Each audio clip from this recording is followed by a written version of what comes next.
Hi there, Cosmic Family. My name is Leal, and tomorrow, May 18th, we have the moon entering in Aquarius. Then it's going to make a conjunction with Pluto there. Pluto is retrograde, and it is a planet that always asks for us to deepen with the contact with the moon. We are talking about a deepen in our emotions, in that what we associate with familiar things, and that perhaps we need to stop to naturalize to transform. I am referring that many times we could inhabit in a very familiar way dynamics that are not collaborating with the evolutionary process. Something that is very Plutonian, for example, is linked with dynamics of manipulation in relationships. And perhaps that was something that we absorbed of the environment, whether because we are allowing the manipulation or because we are making it. So it is a good moment to look at those shadows, to go to the deep of those situations, the ones that we want to change and that perhaps are being moved by these unconscious patterns. And the good thing about everything happening in Aquarius, Pluto there in contact with the moon, it is a minor transit that lasts one day. It is that this energy allows us to practice, to identify with objectivity and with honesty. There is a capacity to detach a little bit of this subjective vision of things as we were, this external observer, and this makes easier to approach these aspects that are not always comfortable to observe. Now, the imbalance of the moon in Aquarius is this dissociation of the emotion, like to lead the emotion, take the emotion to their reason, or avoiding feeling the emotion. That is the false detachment of Aquarius, because basically the emotions are being repressed, and in some moment, in some time, they are going to come out. And if we don't learn to transit them and to manage what they are communicating, they are going to be manifested in the body. The moon in Aquarius is accompanying this transit of the Sun and Uranus in Aquarius. Uranus is its regent, and even though the moon is going to create tensions with everything that is in Taurus and in every fixed sign, Mars in Leo too. If you have been experimenting perhaps a news, an unexpected situation, many times in the initial shock, we don't have like space to process. But in this short transit of the moon moving through here, it is a good moment to do that. Perhaps we have this sudden connection of the points. It is the typical insight, the eureka. I don't know if this is the word in English, but yeah, this moment that we say, now I get it. That serves a lot for the process, or perhaps we have the download of the idea that we need to solve certain circumstances. At night, at least here in Argentina, it is going to reactivate the square. In fact, the square, it is also perfected tomorrow, of Mercury in Taurus and Mars in Leo that I commented yesterday. So I'm just going to add that it is important to observe if we are like attaching a lot to an idea, a posture, a position, or wanting to redirect a conversation in one direction, to force that. And how that is actually worth of our energetical investment. So I just wanted to finish to close the video of today, making a comment about this other major aspect.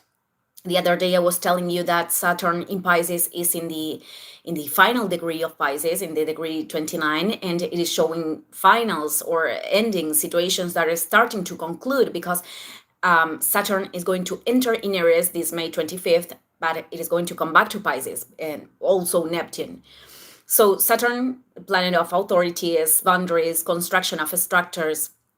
Then we have a Jupiter transiting the last degrees of Gemini. Jupiter is the planet of expansion, growth, sense, and purpose.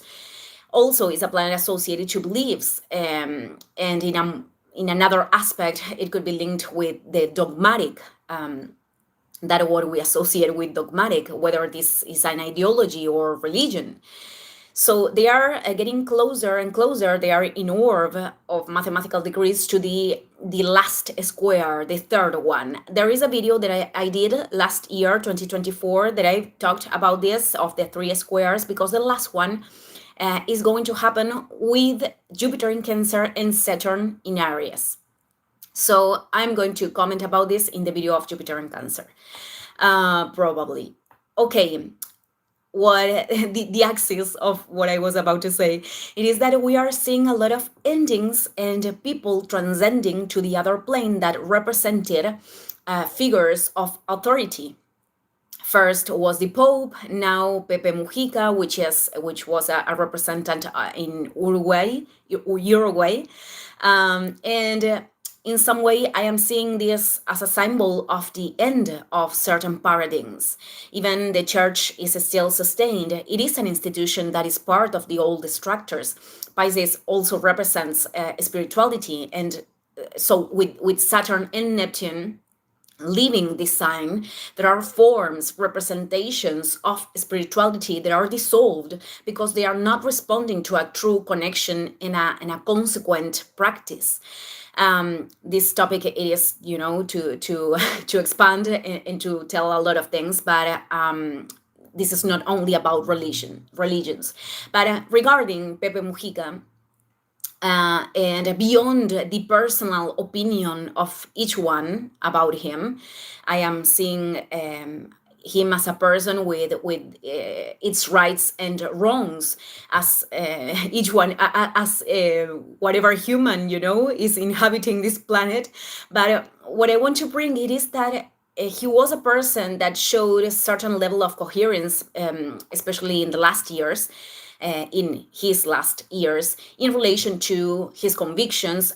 I don't want to deepen also in political ideologies, because from my perspective, improving as a society, it is far away of turning ourselves dogmatic with whatever thing, which doesn't mean that we don't have to have values. That is not absence of values. But in the case of Pepe Mujica, it was very well known, how he lived and how he used his resources. And that behavior, I think, some people could fall even in idolatry, it was like idolized for some people, because I think he expressed himself from this kind of humanity that many people could share, but it is almost absent in the political environment. And that is the reason why it stands out. And what I wanted to bring with this is that beyond the identity of Mujica, the social need that we have to evaluate our own coherence, not with the ideologies, not with the dogmas, but with our inner self, with our soul, and with the actions that we take to the outside without pretending perfection. It is just a practice to respond to that in the steps that we are giving, because I think this is what enables that the people that are occupying positions of service to the community, and they have a humanitarian behavior,